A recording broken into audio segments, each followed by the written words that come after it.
Oke, selamat malam teman-teman semua. Kita mungkin juga mohon maaf, sebetulnya proyek ini sudah hampir sebulan yang lalu selesai. Memang tidak terlalu besar, dan lokasi proyeknya itu ada di Kelapa Gading, Jakarta.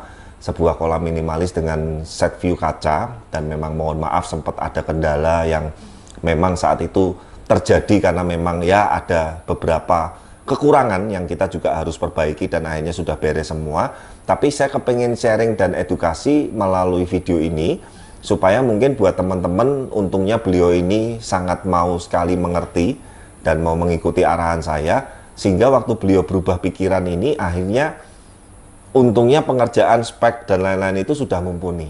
Nah, singkat kata begini, waktu itu memang kita sedang ada pekerjaan di Jakarta, kalau nggak salah itu ada di Jakarta Barat, ada di Jakarta Timur, sama satu lagi itu di daerah Cisanggiri. Jadi kita ada 3 proyek yang berjalan di Jakarta. Saya dipanggil beliau karena mumpung di Jakarta. Saya survei, saya lihat lahannya, memang terus terang lahan yang tersedia itu sangat terbatas sekali. Dan waktu itu sudah ada kolam, tapi kolamnya itu maaf kolam-kolam ala kadarnya. Sehingga memang untuk filtrasi nggak ada, untuk segala macam nggak ada. Jadi sehingga intinya memang beliau ini kepengen kolam yang lebih layak atau yang lebih bagus. Nah, waktu awal saya bicara, intinya konsepnya pengen ada kaca, ada set view dan segala macam, desain mengikuti rumah, bla bla bla dan seterusnya. Is oke semua, tapi awalnya itu beliau kepengen ikannya bukan ikan koi. Ini harus digarisbawahi. Sehingga beliau berpikir kolamnya yang biasa-biasa aja, speknya yang biasa-biasa aja, toh isinya ikan-ikan hias yang murah, ikan kecil dan segala macam. Terkadang saya kalau ketemu case begini, bukannya nggak mau, tapi karena saya udah beberapa kali ngalamin di tengah jalan, bahkan setelah kolamnya jadi, bahkan di tahun berikutnya, itu banyak sekali yang nyesel akhirnya kepengen ganti koi dan ikan yang lebih bagus bla bla bla, sedangkan spek kolam dan spek filternya tidak siap. Terpaksa harus ada yang namanya renovasi, top up media, top up equipment, bongkar total, dan banyak sekali. Itu sangat merepotkan. Saya ngomong, Pak, mendingan, ya waktu itu saya kasih saran, speknya kita bikin untuk spek standar ikan koi. Masalah nantinya tetap jadi diisi ikan koi atau ikan hias yang lainnya, is no problem. Tapi yang penting ini sudah ibaratnya kita siapkan untuk yang terbaiknya. Nah, beliau akhirnya mau untungnya.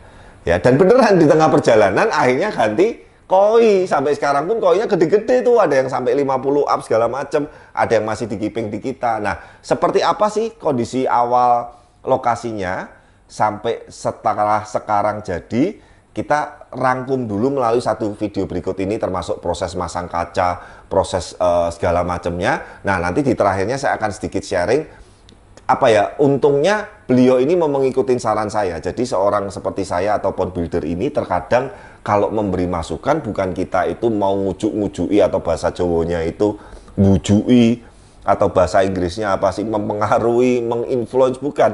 Kita memberikan beberapa pengalaman-pengalaman yang sebelumnya, yang bikin kolam nanggung, yang bikin spek nanggung, yang tadinya cuman rencananya nggak ada ikan koinya, nggak diisi ikan, bahkan ujung-ujungnya akhir-akhirnya ke koi kok, gitu loh.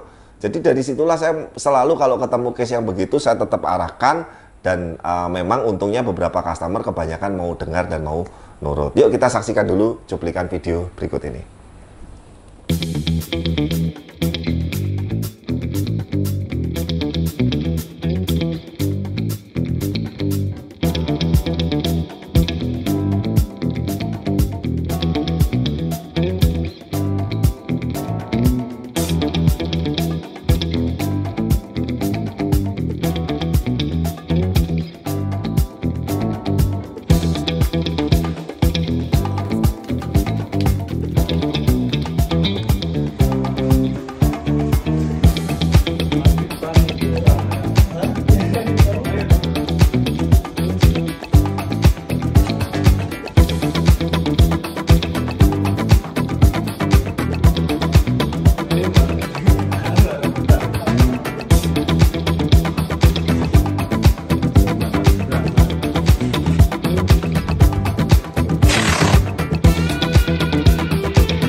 Nah itu ya teman-teman ya, jadi sebetulnya proses singkatnya, sebetulnya dari proses pembuatan awal sampai sekarang sudah running dan masuk ikan itu tidak ada kendala yang cukup berat ya, ada masalah-masalah tapi kita bisa bereskan, dan beliau juga mau mengerti, dan saya pun juga ibaratnya kalau ada kekurangan atau apa ya mohon maaf, intinya tidak ada maksud kesengajaan. Yang penting kita akan selalu tanggung jawab dan benar-benar kita selesaikan sampai benar-benar tuntas.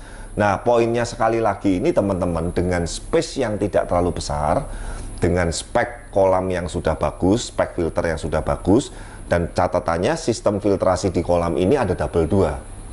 Yang pertama sistem filter konvensional, tolong di videonya dicantumkan. Yang kedua sistem filter under gravel, sehingga diharapkan dengan space yang tidak terlalu besar, dengan tinggi dan kedalaman yang juga tidak terlalu dalam, area yang juga terbatas, ikan koi yang nanti masuk ke sini secara pertumbuhan, secara growth-nya, secara kesehatan, dan yang paling penting juga nanti maintain-nya itu bisa kita optimalkan dan bisa dengan cara yang mudah, tidak merepotkan beliau. Nah, sekali lagi teman-teman, intinya kita memang concern sekali untuk pembuatan kolam, spek filtrasi, spek kolam, equipment, media, dan lain-lain dengan standar yang untuk koi premium. Kalau di bawah itu ada permintaan, saya mesti harus lihat dulu.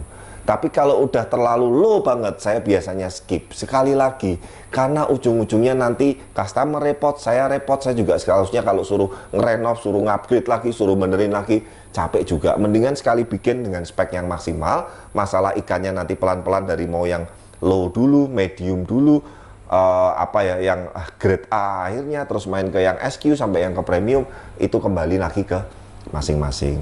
Nah, semoga melalui video project di Kelapa Gading ini sudah project yang ke-19 berarti yang kita selesaikan di tahun ini. Nah, teman-teman, nanti kita akan update, ada beberapa project yang keren-keren dan menarik lagi, beberapa juga baru, beberapa sudah jalan. Nah, besok saya sama Noval juga harus dinas ke Surabaya. Ingat nggak finishing yang kita bikin air terjun, lagun, pond, sungai, air terjun 6 meter, kolam koi yang tema natural, hutan di dalam gedung. Nah, ini sudah mau masuk proses finishing.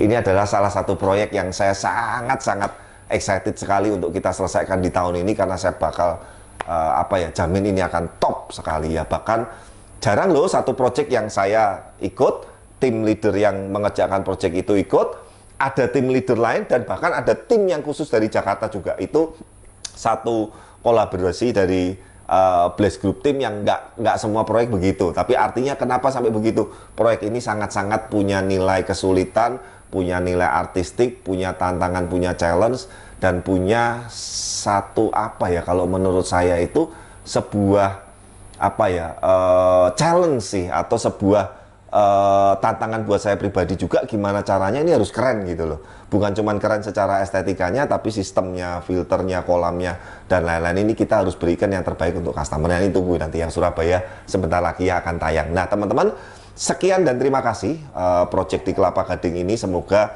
customer juga happy, owner juga happy dengan kolam yang baru. Saya udah pernah ngobrol, nanti kalau ini suka, ada kesempatan yang lain bikin yang lebih proper, yang benar-benar untuk standarnya kolam koi, yang secara besar, luas, lebar, spek filter dan lain-lainnya lebih space-nya lebih layak lah. Karena memang sekali lagi ini bukan beliau nggak mau, apalagi nggak mampu, sangat-sangat mampu sekali, tapi memang mengingat keterbatasan space-nya yang memang di area rumah beliau ini tinggal ini aja ruang yang bisa dibangun untuk dibikin kolam. Nah, terima kasih untuk semua dukungan dan supportnya. Jangan lupa dukung terus channel kami, like, comment, subscribe, dan sampai ketemu di video-video berikutnya. Bye.